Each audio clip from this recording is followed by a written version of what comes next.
we start? Yes, we're good to go. Om Namo Bhagavate Vasudevaya. Om Namo Bhagavate Vasudevaya. Om Namo Bhagavate Vasudevaya. Okay.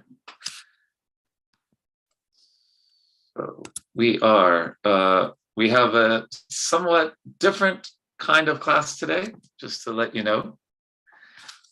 But we will first look at the shloka for today, and then have the surprise for you, so to speak.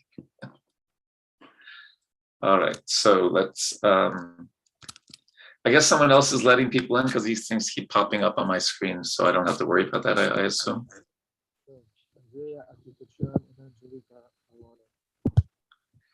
All right, so today's verse is this. It's a really amazing.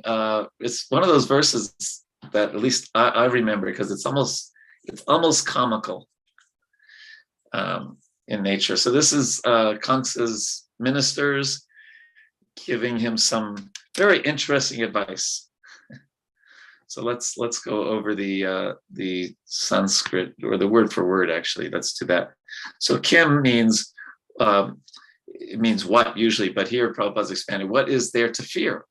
Shema, in a place where there is a scarcity of the ability to fight. So again, Prabhupada's expanding this.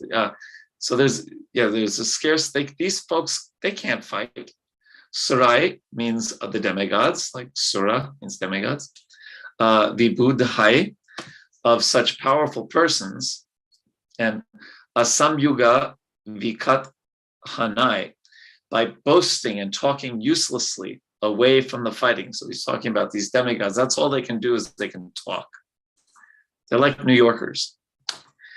Raha Jusa, I can say that, I'm a New Yorker, who is living in a solitary place within the core of the heart. Okay, so Vishnu, he's in a solitary place, he's in the core of the heart. Kim Harina, what is the fear from Lord Vishnu? Because he's stuck in people's hearts. Then Sambhuna, and what is the fear from Lord Shiva? Va, either, Vana Okasha, because he's living in the forest. So we don't have to worry about him. He's off in the forest someplace. Kim Indrena, and what about Lord Indra? Alpa Viryena. He's not all that. He's not at all powerful. He can't fight with you. Then Brahmana, what is the fear about Lord Brahma? Va, either, Tapasyata, who is always engaged in meditation. So here's the advice from these ministers of Kamsa. The demigods boast uselessly while away from the battlefield. Only where there is no fighting can they show their prowess. Therefore, from such demigods, we have nothing to fear. And I love this line. As for Lord Vishnu, forget about it. He is in seclusion in the core of the hearts of the yogis. You have nothing to fear from him. He's stuck in everybody's hearts. Great advice, right? As for Lord Shiva, he has gone to the forest. And for Lord Brahma, he is always engaged in austerities and meditation. The other demigods, headed by Indra, are devoid of prowess. Therefore, you have nothing to fear. Srila Prabhupada's short purport. Kamsa's ministers told Kamsa that all the exalted demigods had fled in fear of him. One had gone to the forest, one to the core of the heart, and one to engage in tapasya. Thus, you can be free from all fear of the demigods. They said, just prepare to fight. And I won't give away, too much of the plot, but the next text, they say something kind of different, but we won't dwell on that right now. Okay. So, and when I heard this, when I read this, my first thought was, this is a kind of rationalization. We talk about that being not a very smart thing to do, to rationalize. We even say that we respell rationalize as rational -lies. I think we may have discussed that before, that we lie to ourselves.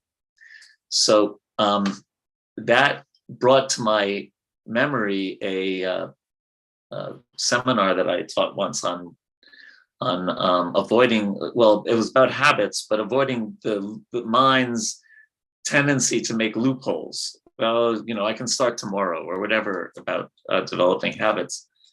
So then I looked at that PowerPoint and I said, this might be an interesting presentation for class today.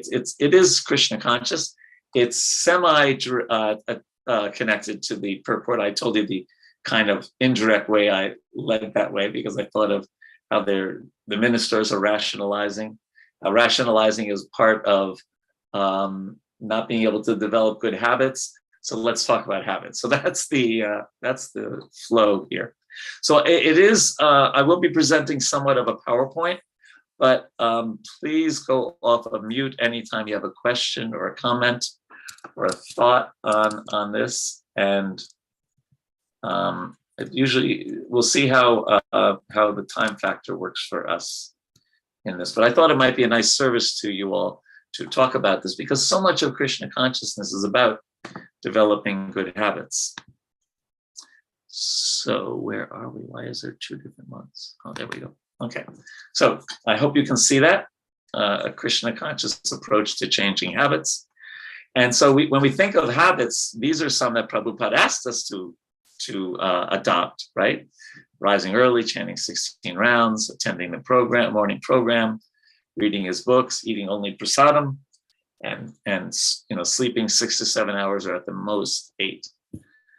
So those are some habits that Prabhupada told us. A sadhaka, someone who's practicing, who is doing sadhana, which literally means to practice. That these are habits that are really great that will help us in our spiritual life. And so let me make this full screen. And here's an example. Prabhupada wrote, chanting japa should be done early in the morning with full concentration, preferably during the Brahma Muhurta time. Concentrate fully on the sound vibration of the mantra, pronouncing each name distinctly. So that, if we can get into that habit, full concentration early in the morning, pronouncing each name distinctly, we are well on our way to making spiritual advancement. So that's a great habit. Now here, the next one is a habit that we don't hear about so much. Realization means you should write, every one of you. What is your realization? You write your realization, what you have realized about Krishna. Whenever you find time, you write. Never mind 2 lines, 4 lines, but you write your realization. So we can, this is spoken by the author of, 80-something books in 11 years. And I mean, this is a guess, but we can imagine that Prabhupada wrote down his realizations throughout his life. We can just guess that by this, but he was a prolific writer, obviously.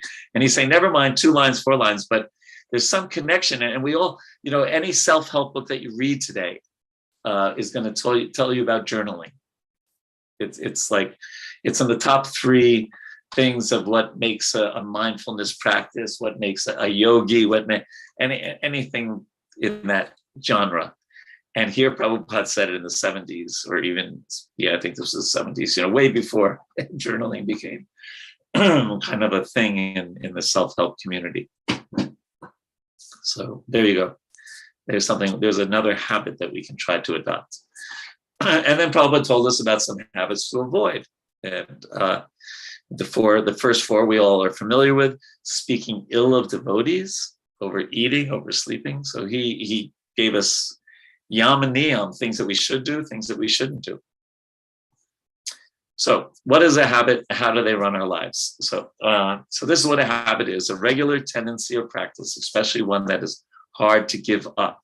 So if we develop good habits, that's also hard to give up, right? So that's a good thing. And I don't know where they get this figure from 40, but anyway, a large number of our lives is run by habits. And my guess is that for devotees, this number is higher because we have so many, like the ones we just listed that Prabhupada asked us to But the idea is, if you woke up every morning and you said, now what? And you had to think, what should I do now? Maybe I should brush my teeth. Maybe I should take a shower. No, we have habits that we just, I wake up and we go through our ritual, go through our, habitual things that we do. Generally when we have breakfast, we have the habits, so much of our life is run by habits. And that would give us an indication that we should examine them.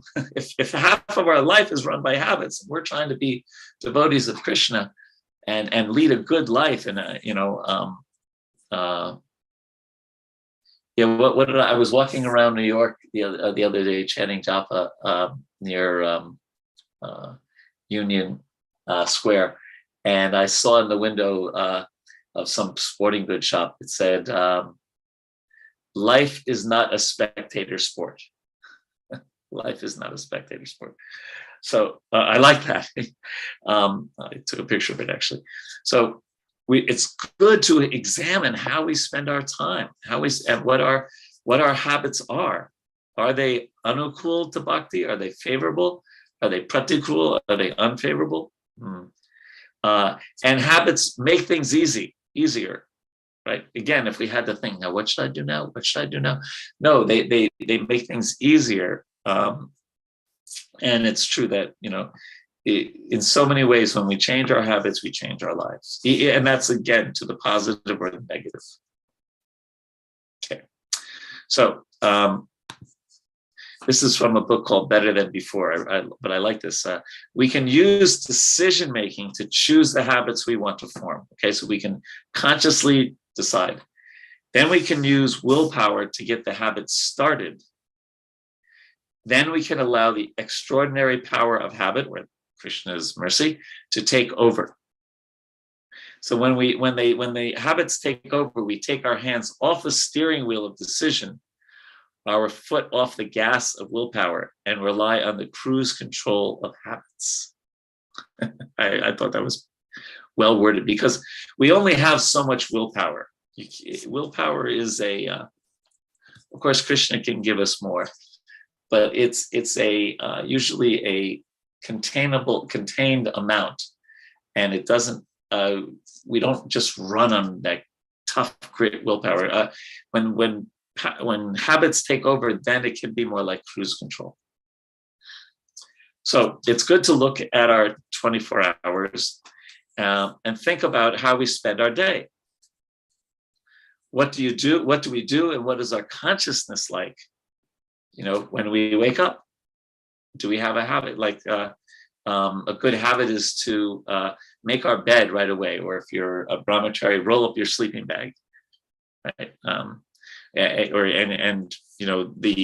As far as cleanliness, if you are sleeping on the floor, then you wipe down the floor where you slept, right? So what's our habits when we wake up? Are they good? Are they really favorable to our Krishna consciousness? Could we improve them? When we take prasadam, are we checking out a YouTube video and hearing the news, or are we either really doing mindful meditation when we're just tasting and savoring the prasadam, or listening to a bhajan or some talk? Right? What do we do when we take prasadam? How do we interact with others? I had during Rath Yatra this year in New York, I told my wife, okay, I'm not going to have 100 superficial conversations, right? Because that's what I usually do. I really want to just have a few conversations and have deep, meaningful conversations. Even it doesn't really matter that much who with, but making it meaningful. And then my good friend Bindu Madhava Prabhu, he was Krishna's instrument, and he said, will you be one of the wheel guards during Rath Yatra? So that was great. I even got a yellow jacket, a little cool tag. So I didn't do gossiping or chit-chatting or this, that. I would actually have a service, make sure nobody decided to throw themselves under the wheel of the cart.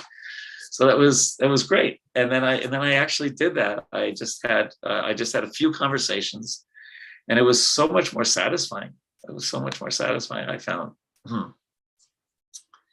So let's go through the rest of this slide, and then we'll see if we have any questions or comments so far.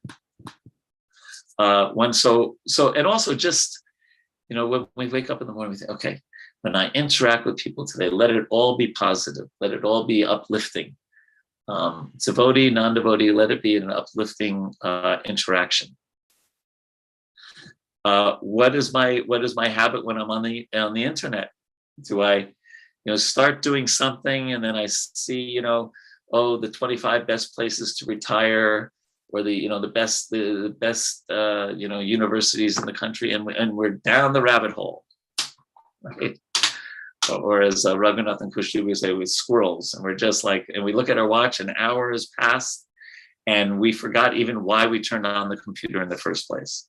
Or are we quite focused and use the internet just when we need to, and then turn it off when we don't? What are my habits when no one is checking me out? And when we're getting to the end of our day, we're a little tired. What do? Do we open up that bag of potato chips and, zone out on the television? Or do we, maybe take a bath and, get chant maybe some japa, or, do something, Krishna conscious and meaningful? So any questions or comments right now before we get into the self-reflection?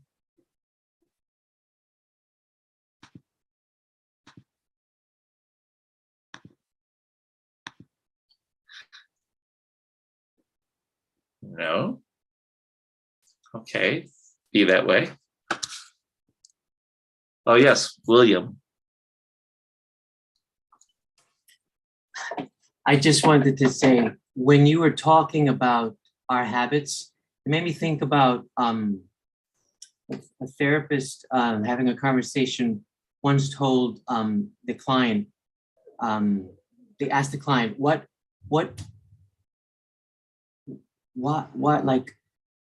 do you think you are the way you are? What happened? What do you think happened that could have caused you to be the way you are? So the person said, well, my mom told me I was caught in a rainstorm when she was pregnant of me.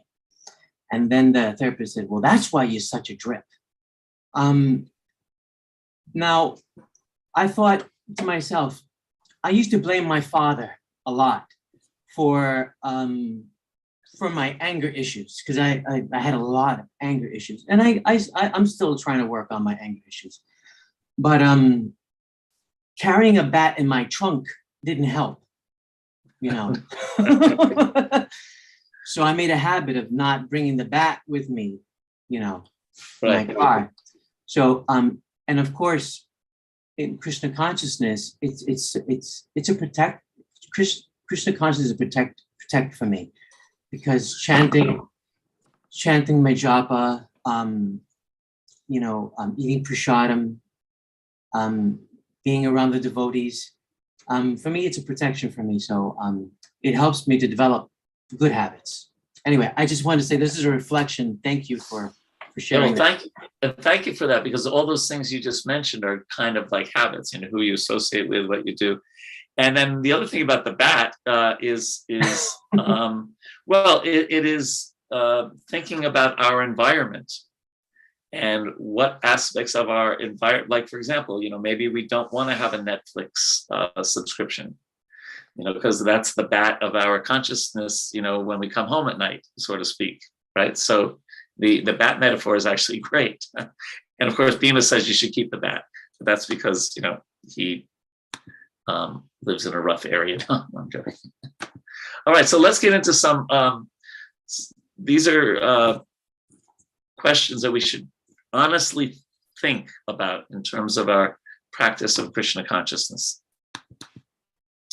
Okay, if I could magically, effortlessly change one habit in my life, what would it be?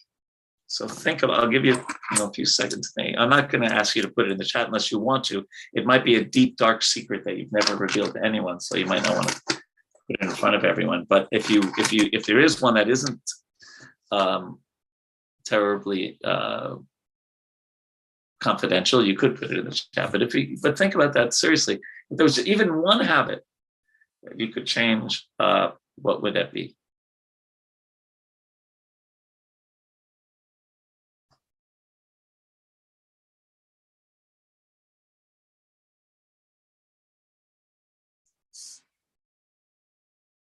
Okay, now the next question.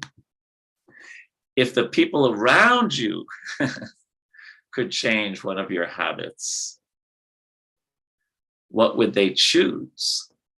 And is it the same one as the first question? You know, one of your significant other, your children, your coworkers, what do you think they would choose?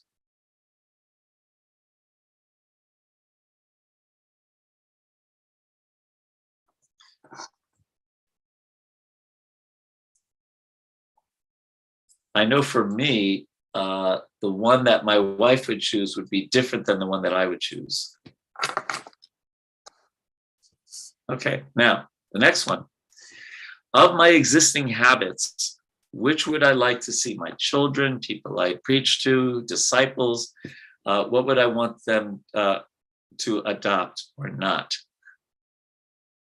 So of all the different habits you have, what's one that you would like others to adopt, like your children, or ones that you would not want your children, your significant other, people that you share Krishna consciousness with, etc. What would you not want them to develop? And then finally, am I more likely to indulge in a bad habit in a group or when I'm alone? Because for some, as people who are here on call that are parents, when my son's now 30 years old, but when he was a teenager, I was so concerned about habits that he would develop in a group. One time in Vrindavan, we lived in Vrindavan, and in Kartik, sometimes in those days, not so much now, but the quote unquote guru coolies would sometimes come to Vrindavan during Kartik with kind of bad, questionable habits and things. So I took my son from Vrindavan to the Grand Canyon for Kartik. And we traveled around America just to get him out of that association. But anyway, did anyone put things in the chat, their answers to this? Let's see. Let's see. Oh, there's so many here.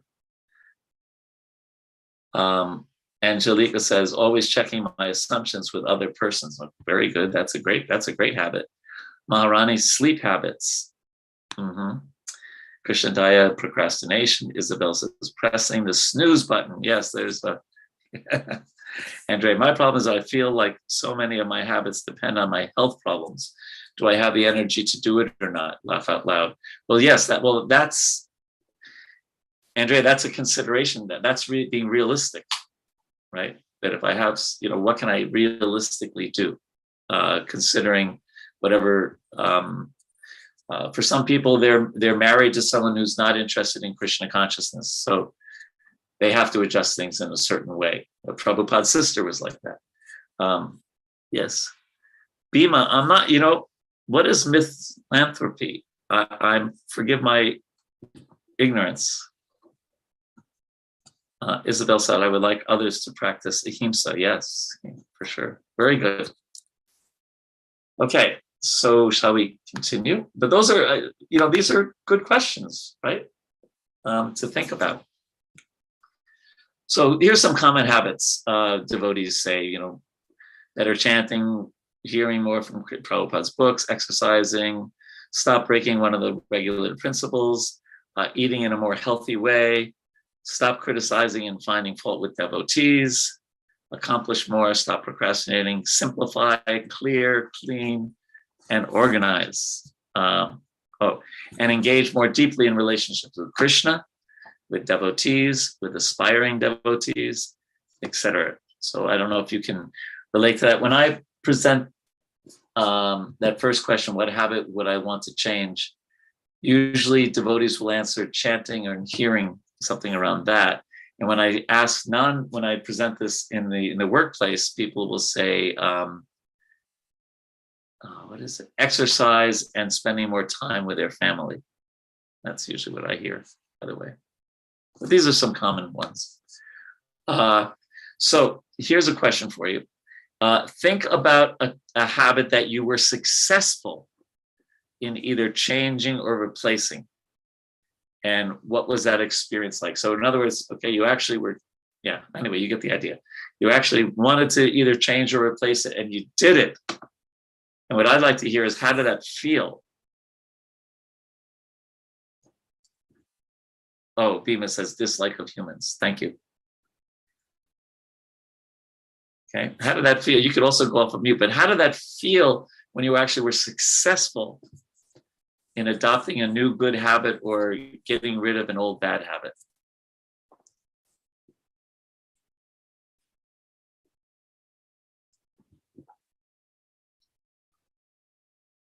Not what the habit is, but how did it feel? The emotion. Anyone? No, anyone? No one is ever confident. Thank you, Radhika. Yes, we have one self-confidence increases. Bhima, liberated. Yeah. Empowering, Danakeli. Unnecessary, relieved, grounded. So wouldn't it be nice to feel confident, liberated, empowering, relieved, grounded, empowered? But the thing is, it takes some work, and some kripa, some mercy from Krishna. But these are the rewards. So it really behooves us to think of, and it doesn't have to be. Sometimes we try to take on 10 habits like on January 1st, but just as they say in Hindi, dhire, just slowly. Okay, so I'm going to present a little bit more of it. Thank you for those comments. This is kind of how a habit works. There's a cue or a trigger, and then there's the actual habit, we'll call the routine, and then there's the reward that you get from it. So here's an example of some triggers or cues: the time of day. So you wake up and you immediately, okay, I brush my teeth, I take a shower, whatever, right? That the time of day is a cue. A location, a place that you are, can be a cue to a certain habit. You walk by Starbucks. Next thing you know, you're walking inside because you just happen to walk by. The association, right? In so many languages, they have the same saying that, tell me who you associate with, I'll tell you who you are. So our association, that's the big concern I was saying about teenagers. As parents, we're always concerned, especially with our teenagers, who are they hanging out with? Right? And the root of bhakti, I forget the Bengali, but the root of bhakti is sadhu sangha. A trigger can be what we just did. For example, if you're trying to remember to take medicine, they say you take it right after, let's say, something that you do every day, like breakfast or something like that, right? And this is a big one, right? Our emotions can be a trigger, right? Especially if we partake in some kind of escapism, right? Whatever it is, whether it's something really bad, really unfavorable, or something just, when the going gets tough, the tough go shopping, turn on Amazon or whatever. But our emotions can often trigger something, especially, like I said, some kind of escapism, and something we see or hear. I was driving Satchidanand Maharaj the other day in the car, and he was talking about the holy name. And the next thing I know, I'm trying to chant my rounds better, just because I heard from him about the glories of the holy name. So that was a trigger. Radhika writes, the last question reminded me of a quote from Vaisheshika: by strictly maintaining one's vows and doing the right thing, even when no one else is watching, one builds valuable self-confidence. What's more, the Lord in the heart, Paramatma, reciprocates in especially sweet and encouraging ways with such a conscientious practitioner of Bhakti Yoga. Thank you. Thank you so much for that, Radhika. So the cue is some kind of, we just said, and the routine is the habit itself, and the reward is some pleasure that we derive from it. And for us, that could be spiritual or material pleasure. So, the cue is, like the ayatobi sayapung sangasteshu vijayate, that while contemplating the objects of the senses, we develop attachment, etc. So here I wrote, while contemplating something that we think will give us pleasure, it leads to action to attain that pleasure. And then there's a reward, vishaya vinidvartante, that for a habit to be developed, we must think we'll get pleasure from it. So that's material pleasure. But then what about the pleasure within? And these are two nice verses from the Gita about enjoying pleasure within. So by the practice of bhakti.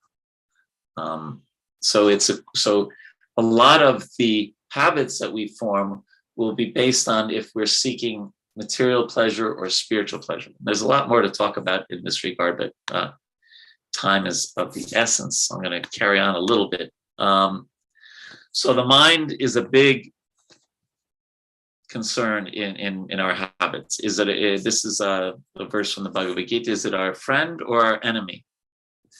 And I love this. I don't know if you can relate to this, but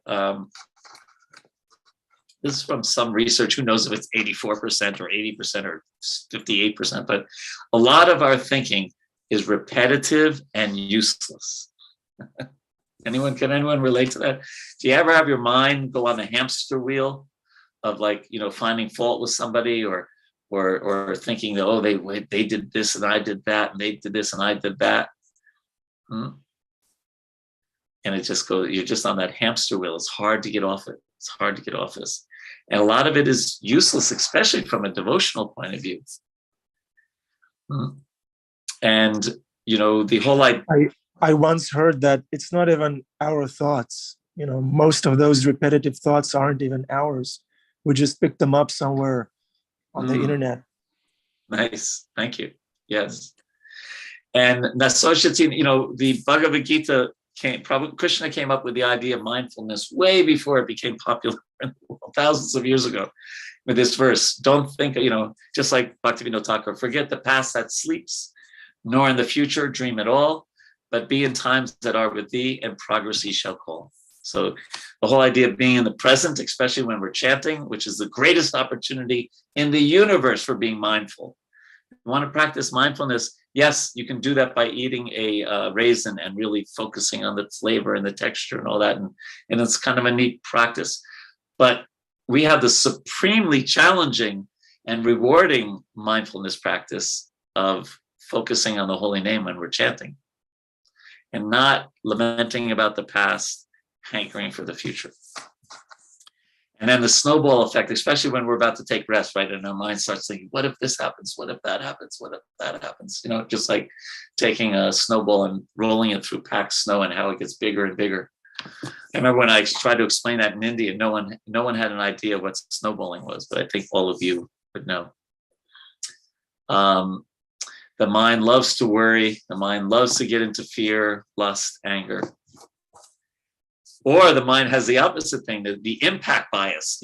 When we overestimate a future, we think if I just get that and then fill in the blank, I'll be happy, right? And I know some people who's, they're quite affluent and their children want this or that for the holidays, and they get that and they say that within 2 weeks it's collecting dust on the shelf. But the impact bias makes it, if I do this, I'll become happy. I'll become satisfied. And so the solution, here's one solution. I love this. I practice this and it's really interesting. You actually set aside a time to worry. Okay, I give myself 15 minutes today at 4:00 in the afternoon. Just worry to death. Go ahead, worry. And the rest of the time, I'm not going to be a worrier. It's actually really powerful. And then the absolute solution. Smartavya satatam Vishnu, vismartavya najatu chit. Sarvavidi nisedhasyur etayor eva kinkram. Always remember Krishna. Never forget him. That's the best use of the mind. So any comments, questions, thoughts on the mind and its influence on our habits?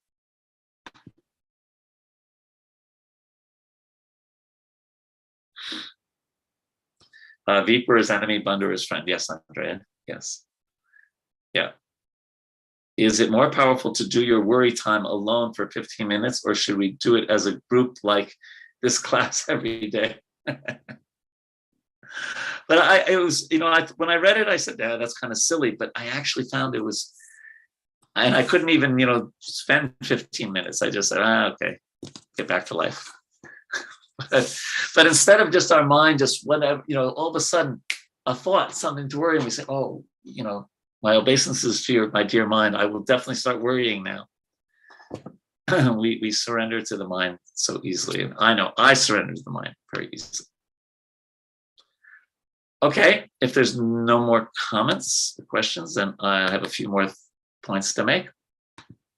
So here's some tips in changing a habit. Pray for strength.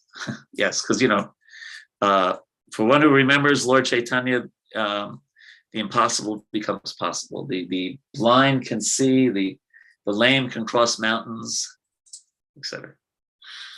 And the habit, so just getting into the habit of improving our habits, the habit of the habit can be really powerful.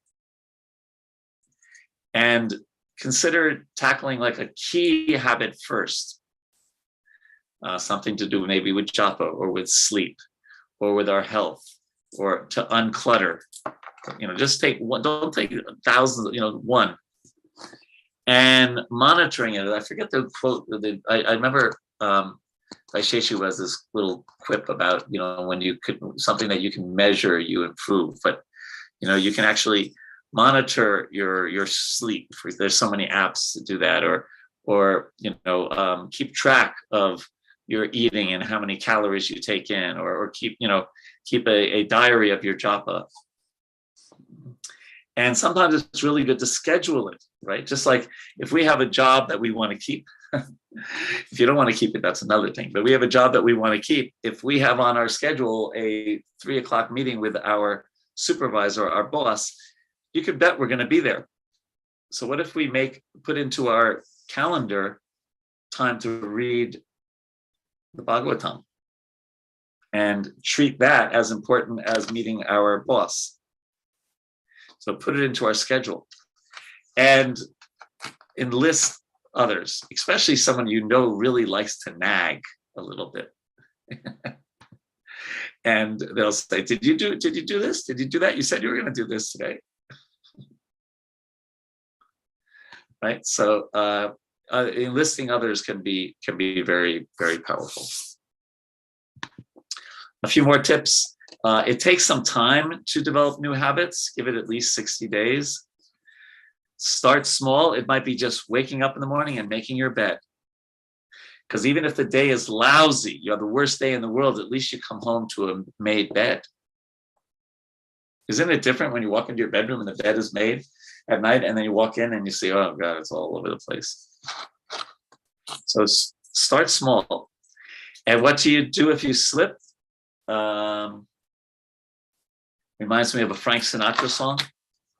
That's the song, That's Life. Just pick yourself up and get back in the race. That's life. If anyone knows that song, right? Or, another way to say it is, it's okay to fall down 99 times as long as you pick yourself up 100 times. So, don't get into, because if we think too much about something that we did wrong, then we're meditating on it. And then that verse, Yayato Visaya Punsang Sangasteshu Vijayate, comes into effect, that we do it again because we're meditating on it.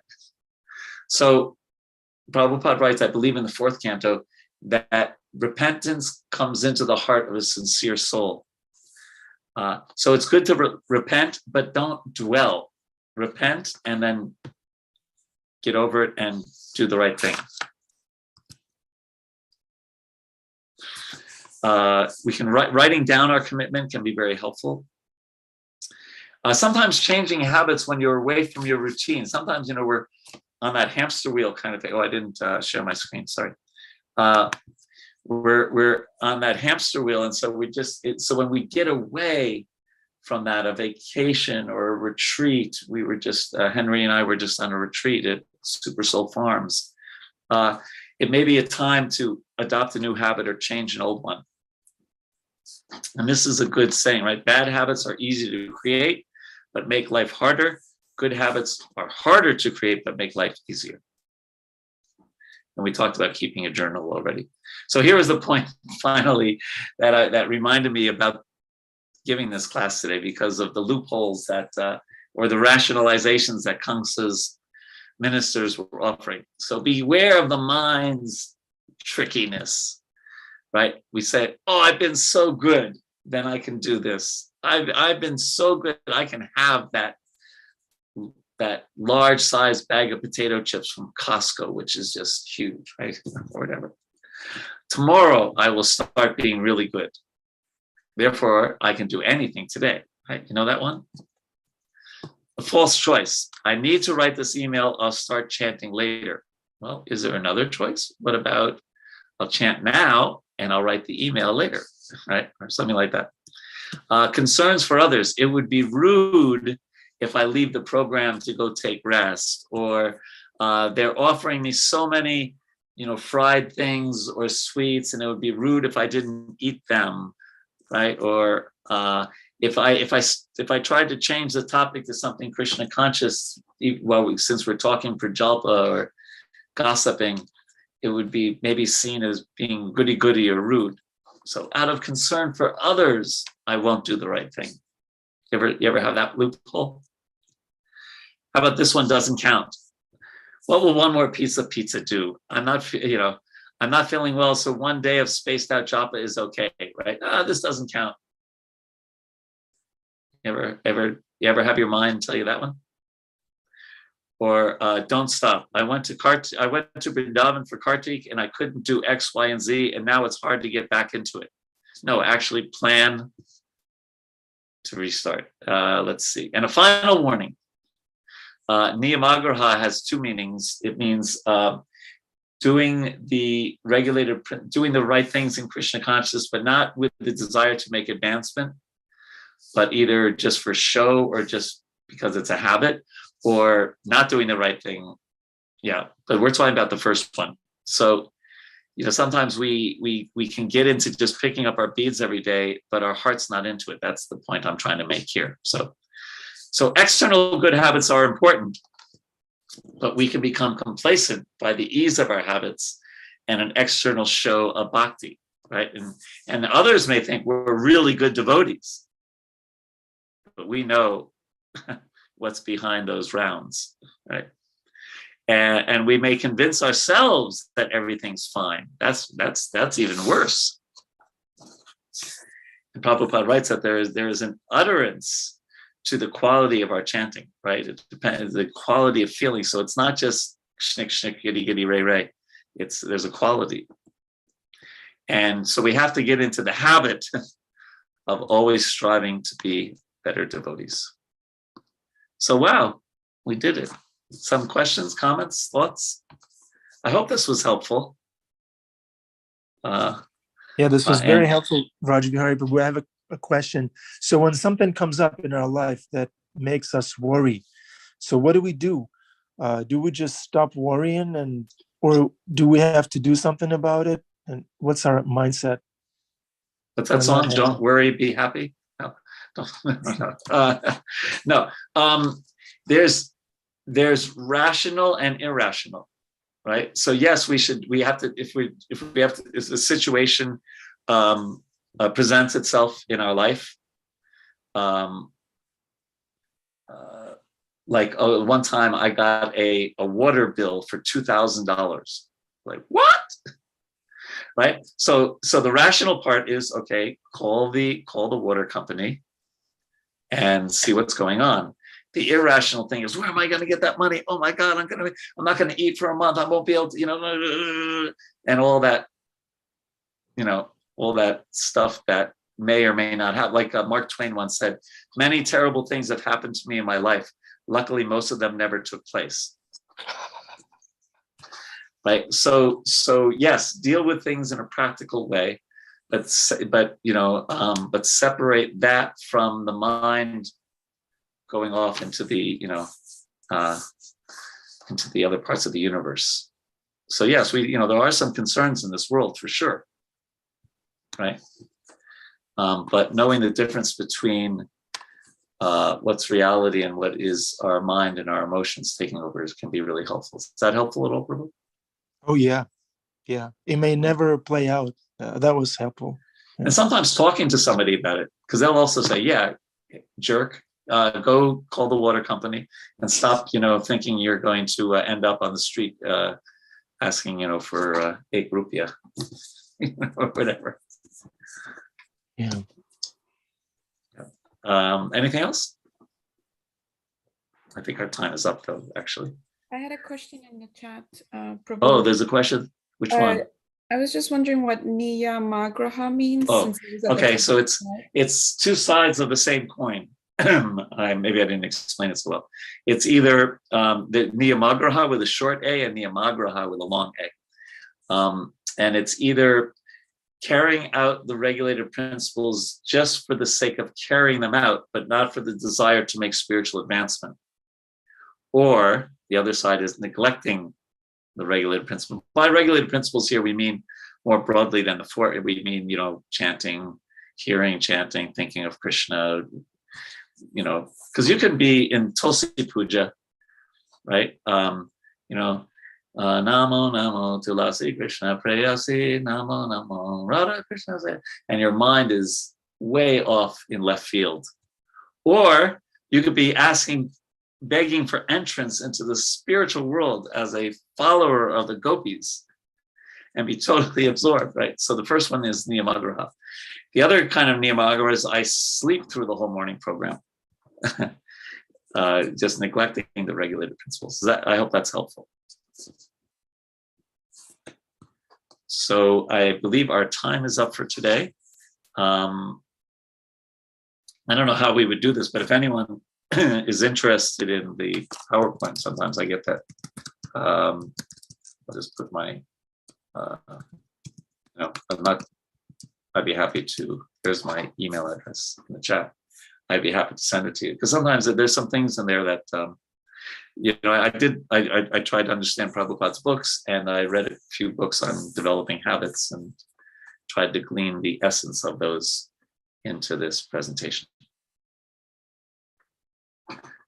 So please accept my humble obeisances, Prabhu's Vancha Kalpa Turubhyascha, Kripasindubhyevacha, Titanam Pavanebhyo Vaishnavebhyo Namo Namaha. Hare Krishna. Vraj Vihari Das Prabhu Ki Jai. Develop your good habits Ki Jai. Thank you, Vraj Vihari Prabhu, for putting this together for us. So nicely. Now we don't have to read Srila Prabhupada's books. I'm joking. All right. Got it. Okay. Okay. Have a wonderful day, everybody. Thanks for tuning in regularly. That's a good habit to have. Yeah.